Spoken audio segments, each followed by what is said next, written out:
So we're going to take a few minutes and talk about wiring errors and the resultant EMF that comes from them, and that would be magnetic fields. AC magnetic fields at 60 cycles per second. Wiring errors are a problem that most people don't know about in the general public, and even in the trades, most people don't know about wiring errors.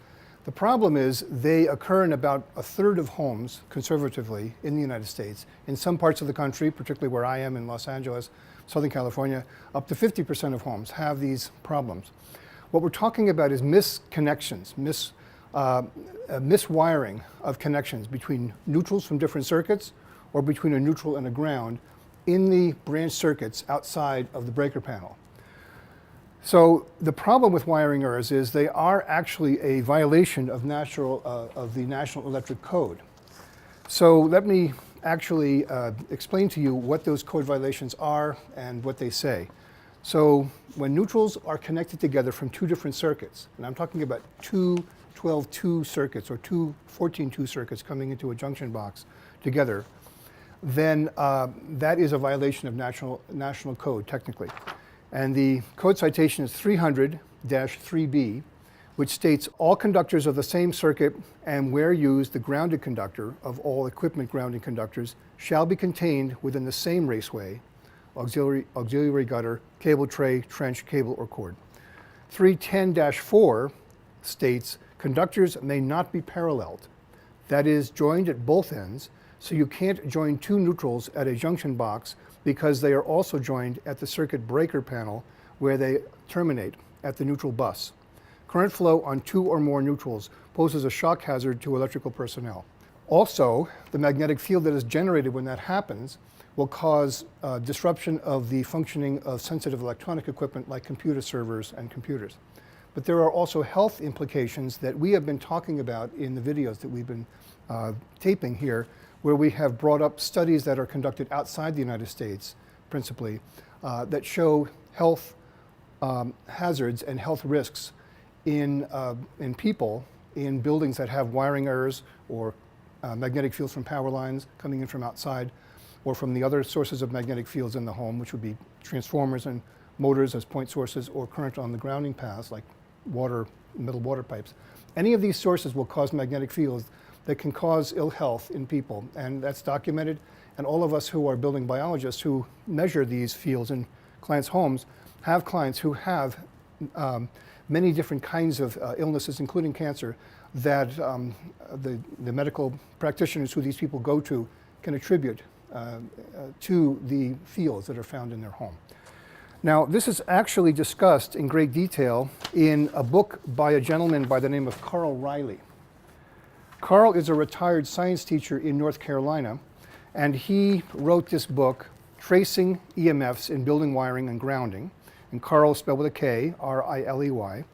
And this book was written after his experience with going to California from North Carolina at the invitation of electricians in the 90s when they found magnetic fields in classrooms at this particular school or group of schools.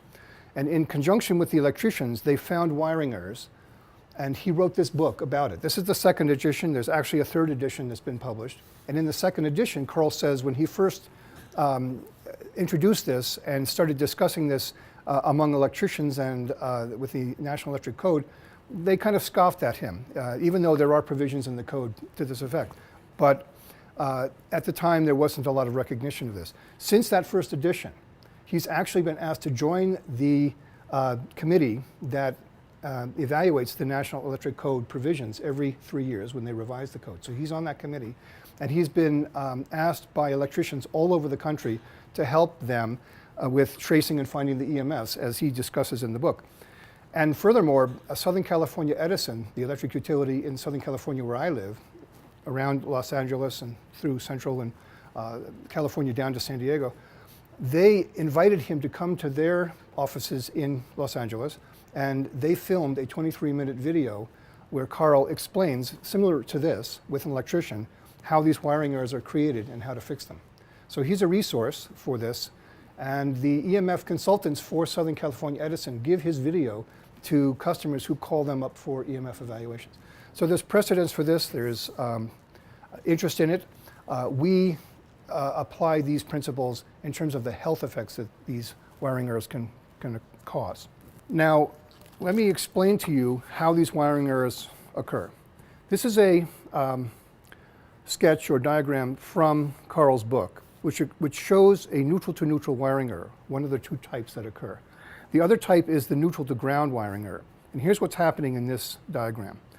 If the panel's up here, and here's a circuit, let's call it circuit 4, coming in from the panel, going in on the left side here, and this is the hot conductor going to a load up in this room, like a refrigerator or some motor drawing 3 amps. And then this is a circuit, let's say it comes by a different path, circuit 7 coming in on the left side here, and that hot then goes to loads in this room. The hots are separated, and of course, if they're on the opposite legs, I believe, they will trip the breaker immediately when the electrician turns them on. So he'll realize that he's ganged together hots from 2 different legs, and he'll separate them, or she, and solve that problem. But the question is, why are the neutrals connected together here? They're not supposed to be. We're talking about 2 12-2 circuits, not a 12-3 circuit, but 2 12-2 circuits or 14-2 circuits. The neutrals should be separated just as the hots are. And this is exactly what we teach our students in the building biology training at the advanced EMF seminar. So here's what happens if current 3 amps comes down this hot wire, goes through this J box, up to the load, and back on the neutral wire here. Everything is fine in this section, in this leg from the J box to the load and back again. But at this point, because of joining together of 2 circuits, 2 neutrals from 2 different circuits, both of which go back to the breaker, the same breaker panel, or if this is a sub panel for this one and this goes to the main panel, it doesn't matter. It's all ending up back at one or several sub panels. The problem is that 3 amps then splits, and some of it goes this way and some of it goes this way. So for the example here, to make it simple, let's say 2 amps goes this way and 1 amp goes this way. Now, current will take all available paths to get back to the source. It does not take the path of least resistance exclusively. Electricity or current takes the path of least resistance primarily, but it will take other paths if you provide other paths to that current. And that's what's happening here. Here's the problem with that from our standpoint. If you have 3 amps coming out on a hot and continuing through all the way to the load, and you have 3 amps coming back on this section, in this section from the load to this J box, you have 3 amps on the hot and 3 amps on the neutral, and the magnetic field around the hot, which goes, say, clockwise from the right-hand rule, in terms of the electrons flowing around that current flowing up the hot wire. So looking from behind, up in this case, you'll have a clockwise flow of the electrons. And then when the current comes down the wire, then the thumb is pointing the other way, and now the right-hand fingers are going counterclockwise. And so the magnetic field of the hot goes this way, the magnetic field of the neutral goes the other way, counterclockwise. And they're equal in current load, and the 2 conductors are side by side. So those magnetic fields will superimpose and cancel each other, and there's no magnetic field that is measurable with a Gauss meter in the room, which is what we want. That's the condition we want for our clients. Now the problem comes that when that 3 amps gets to this point, 2 amps goes this way, and 1 amp goes this way. So what you have here is what we call a net current on this path from the J box back to the panel. 3 amps on the hot.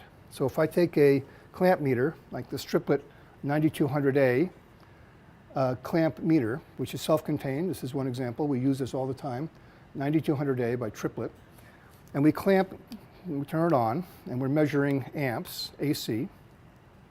And if we clamp around the black wire and measure 3.0 amps, and then we clamp around the white wire and we measure 2. So we clamp around the 2 of them together, which is the net for the circuit going out of the J box. We get a difference of 1, high minus the low. So we have a net current of 1 amp back from here to the panel, which could be several rooms away. And likewise, we have a 1 amp load on the neutral of this circuit, potentially with nothing on the hot. So that the load could be off. Loads could be off in this room or these rooms, served by this hot conductor.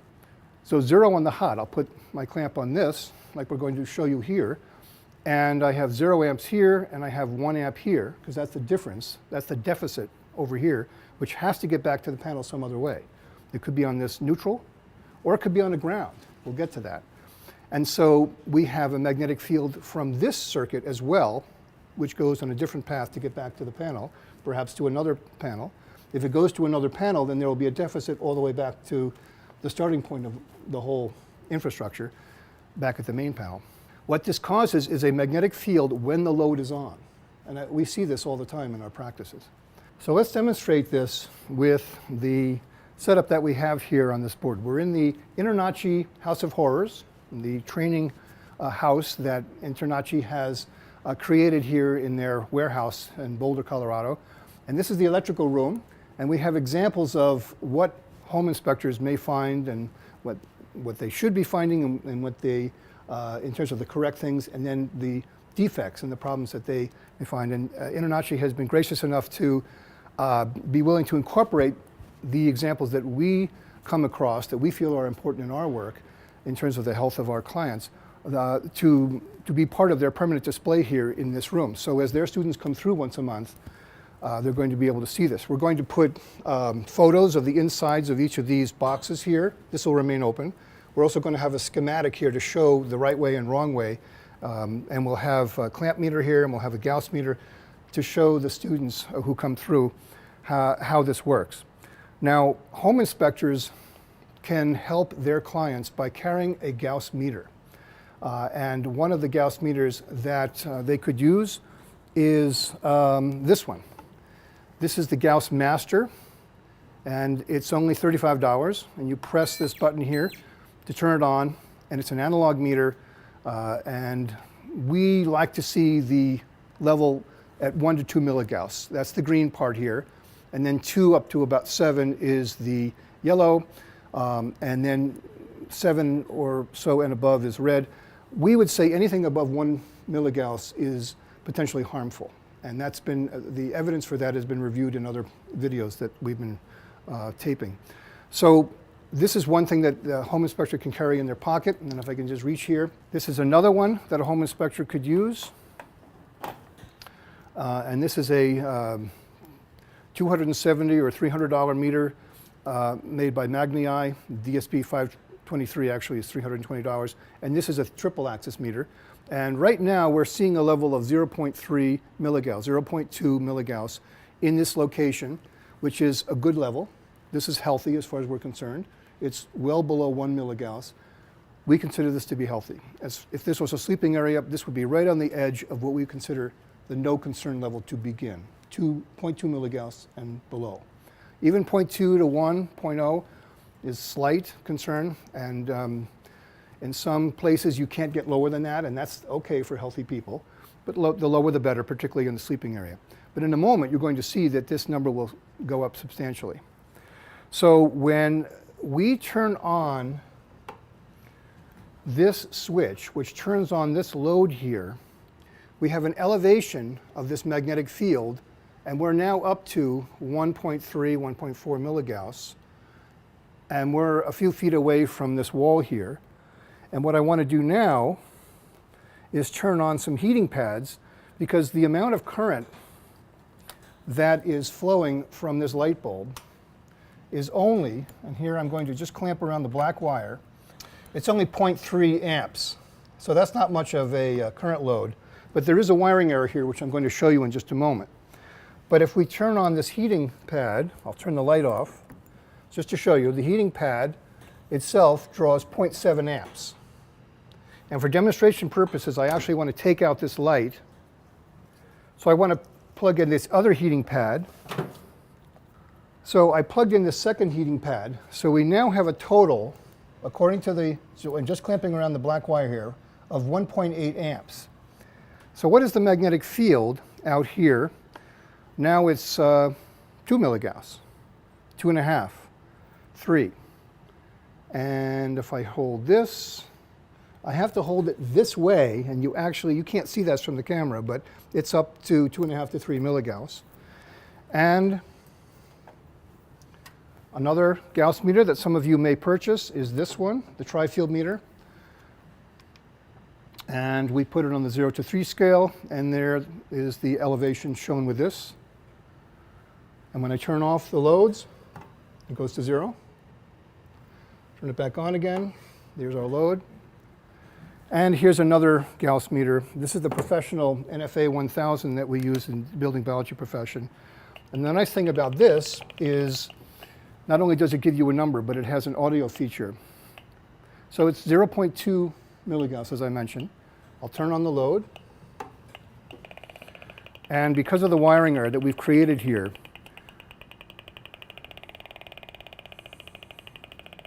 we have a 2 to 3 milligauss load in the room. Now we're actually going to show you a defect and a wiring error that we have with the three-way switches that we've installed, and there's going to be a much, much higher magnetic field with that.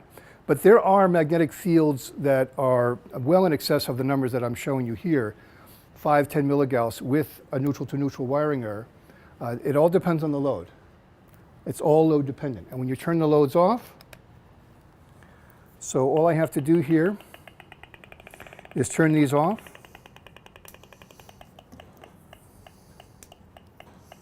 And the field goes away, even though the wiring error is still present. It's all load dependent.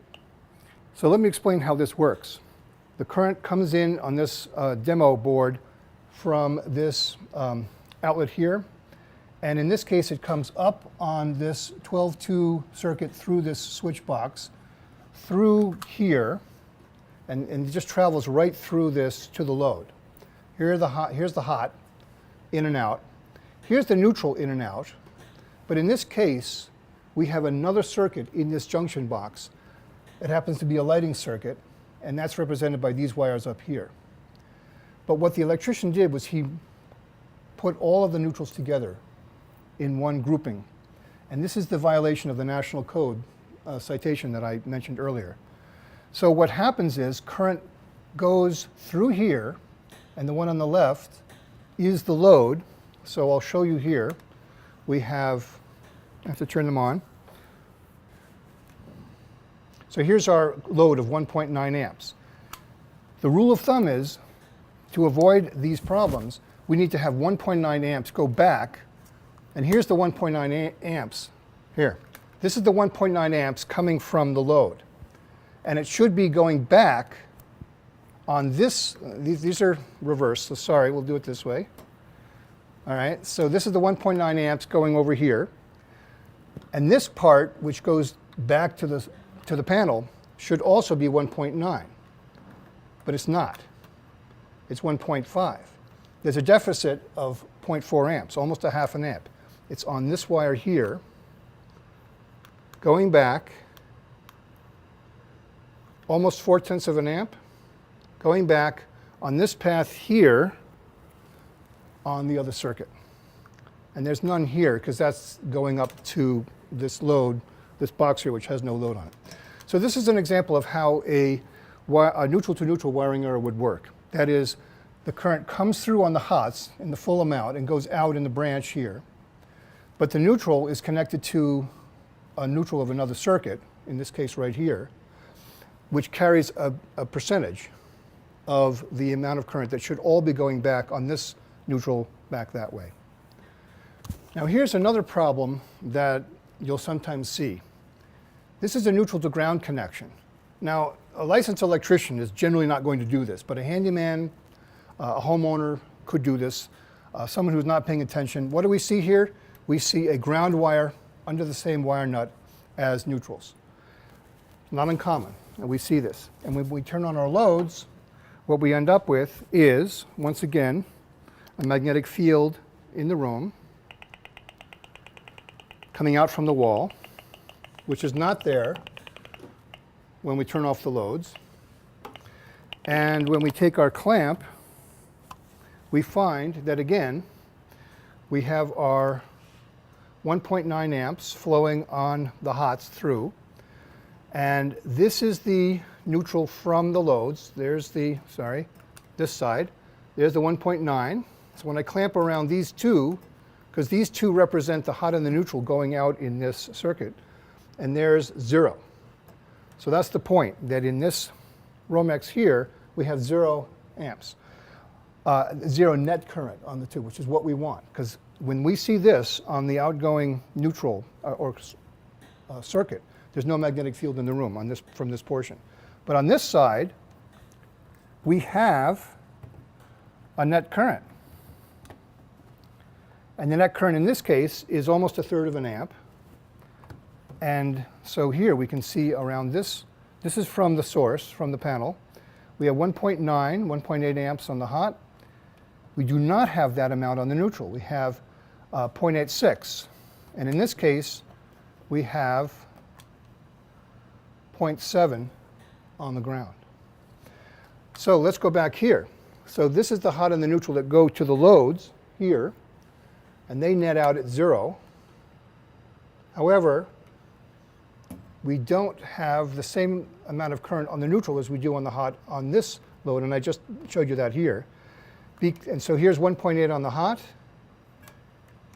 but on the neutral, just down here, it's 0.8. So we put our clamp around the ground, we have an amp of current on that ground.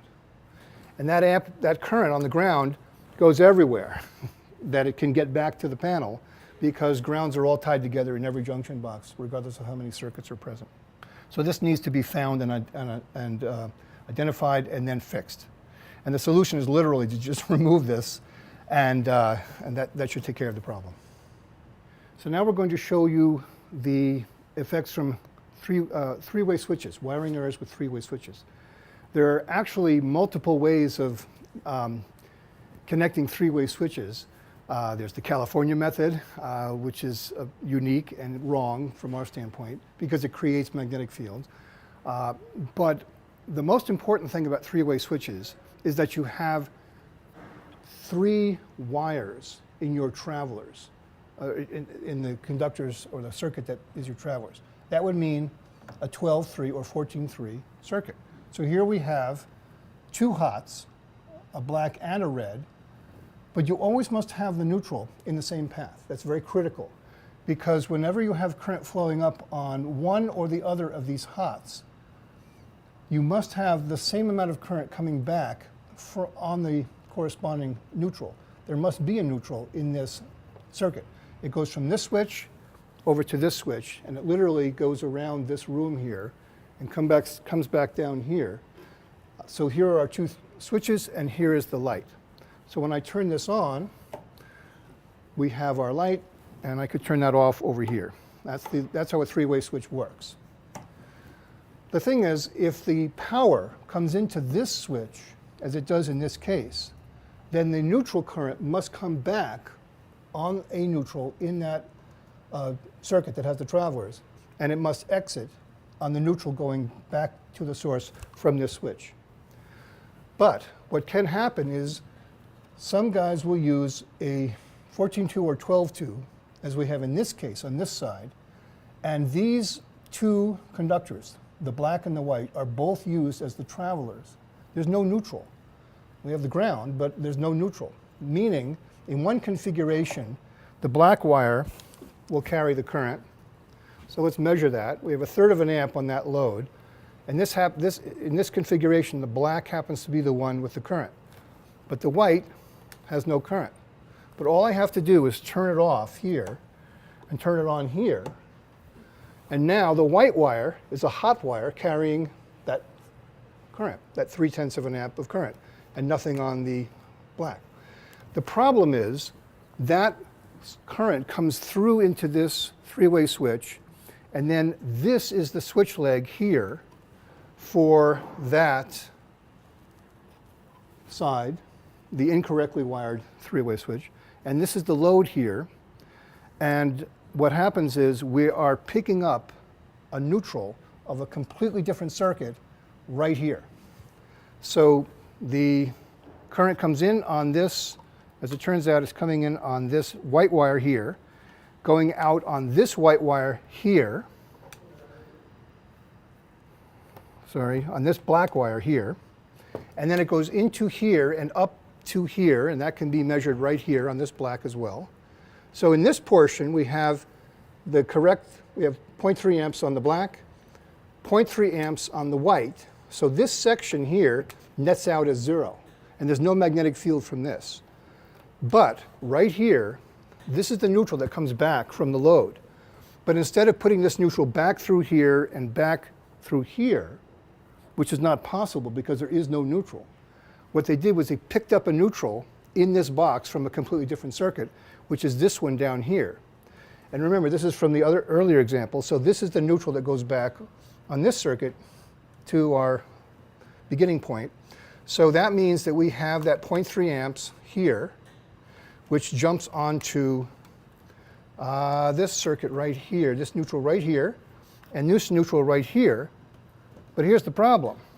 This is a completely different circuit, and there is no current on the hot. It's zero. So the net for this circuit going through the crawl space or the basement or the wall is the full load of 0.3 amps. And all we have to do is take one of these and plug it in. And we're going to get some pretty hefty magnetic fields in this room. Right now we have our ambient magnetic field level in this room of 0.2 milligauss, which is a safe level because the loads are off. But all I have to do is flip on one of these switches, and now these two heaters are on, and we have a 6 to 8 milligauss field in the room, and it happens to go up the closer I get to these wires that are running around the perimeter of this space. This is a very, very unhealthy situation. This will make clients sick if they have this amount of net current and magnetic field in their living room. So now, when we change over to the good side, and now we are avoiding this situation. Now we're using this side. So when we turn on these loads, now they're on, but there's no magnetic field in the room. So with the loads on or off, there's no magnetic field. And here's why. Because when they're on, and you can see that they're on because these glow lights are on, and you'll see it from the current. Now we're going on this side, not this side. And one of these is going to be carrying that 1.8 amp load. It's either going to be the red, it is the red, not the black. So the red is carrying 1.8 amps. There's a neutral here, and the neutral is carrying 1.8 amps. So we clamp around both of them and we get net zero. Same thing over here, net zero. And there is no current on this neutral. In fact, that's not even the same circuit. It's actually this one. And this is going through, and it's this one. It's correctly connected. This is the neutral that comes down from the switch leg here with the hot. And it's correctly connected to this one, this wire that goes in the switch to the 14.3 here, which goes out here. And everything is canceled. Wherever the hot goes, whichever one it is, to this point, there's a neutral with the same amount of current going the other way. So the solution to this is to find the error, reconfigure it the proper way, and then we have our lights without magnetic fields. So now my colleague Larry Gust is going to explain to you the magnetic field implications of evaluating or living in a house that has knob and tube wiring from the 1920s, 30s, early 40s, where the hot and neutral are separated. He will explain that to you, and also the implications of magnetic fields from conductors that are separated from each other.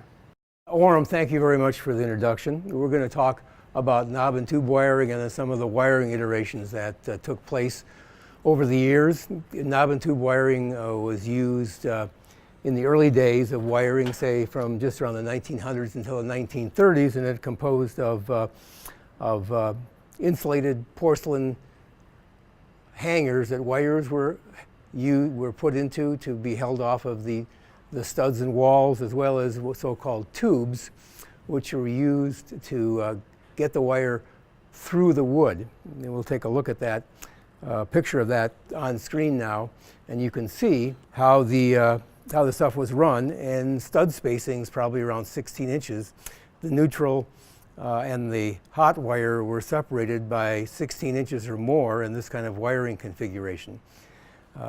If we have a house like that that has any amount of knob and tube wiring left. And there's a very, frequently electrical rewiring will consist of running modern wiring up to the point where the knob and tube wiring goes like up into the wall from the basement or down into the wall from the attic, and they stop there and leave the knob and tube wiring in place. This is unacceptable because you will get the effect from the wires in the wall even though the visible wiring has been replaced.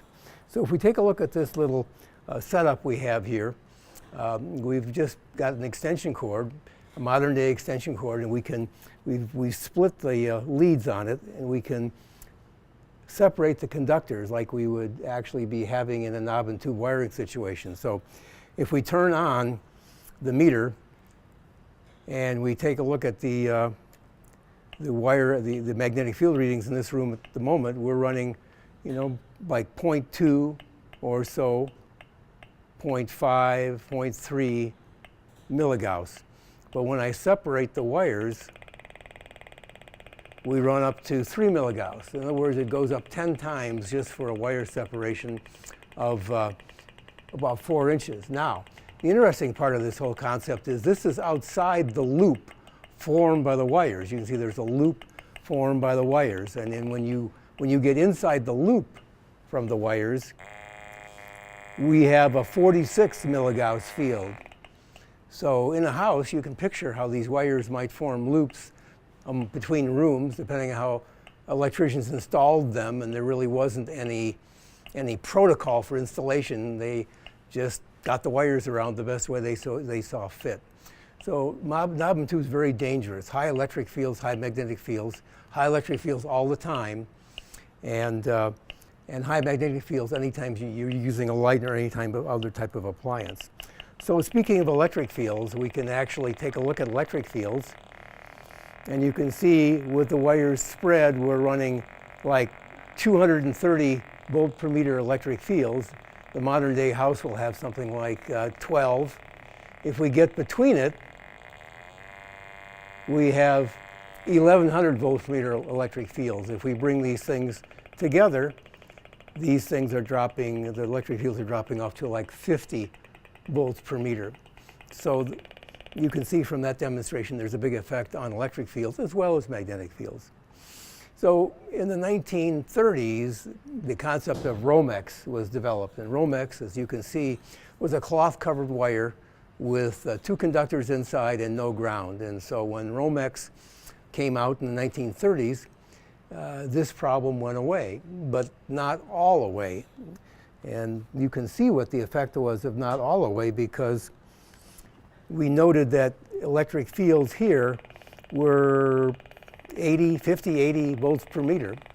Had there been a ground wire with this 2-wire extension cord, we would have noticed a marked decrease in electric fields, because that ground wire would bend and attract electric fields to it, and then we'd end up with field levels that would be 12 to 25 or something in that area instead of these 80 numbers we're seeing. So what that tells us is that houses that are wired still with the kinds of things that developed in the 1930s and were used into the 1940s or so, before a thin ground wire was added to this, these houses have exceptionally high electric fields compared to what you would get with a house with a more modern wiring.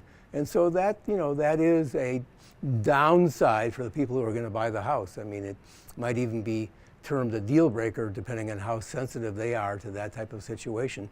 As a building biologist, I would say it was a deal breaker unless you planned on rewiring the house. I'd say replacing this wiring with, of course, our modern day wiring, which is plastic jacketed, 2-wire with ground, which solves that issue. Now, you know that we talked earlier in this tape about the fact that wire that is in a conduit, which is a flexible conduit, solves the entire problem of electric fields by constraining electric fields to the inside of the conduit. This is known as MC cable. In older houses before, like in the 1920s, it was BX cable, but it still stopped electric fields. In the next segment, we're going to go out into residential neighborhoods and take a look at how distribution lines are run, whether they're overhead distribution lines or they're buried distribution lines, and how issues with those lines can create large magnetic fields that can impact residences, even, by the way, when you turn all the power in the residence off and you measure elevated magnetic fields. One of the places that could be coming from are the types of issues that we'll be talking about when we get out into the residential areas.